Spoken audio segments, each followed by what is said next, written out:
দীর্ঘ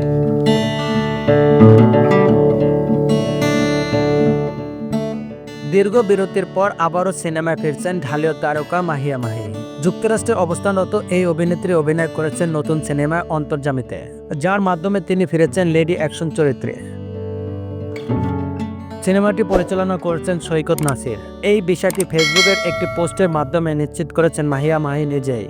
জানা গেছে, অন্তর্যামীর শুটিং শুরু হবে 2026 সালের জানুয়ারিতে যুক্তরাষ্ট্রে।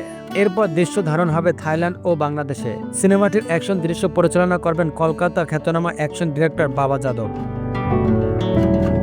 সিনেমার অভিনয়ের পাশাপাশি অ্যাকশন রাজনীতিতে যুক্ত হয়েছিলেন মাহিয়া মাহি। জাতীয় সংসদ নির্বাচনে অংশ নিয়ে তিনি জানিয়েছিলেন অভিনয় ছেড়ে দিবেন, তবে নির্বাচনের পরাজয়ের পর আবারও চলচ্চিত্রে ফেরার ইচ্ছা প্রকাশ করেন।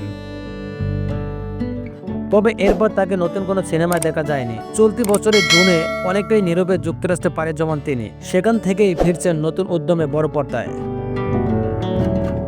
আপন নিউজ, ঢাকা।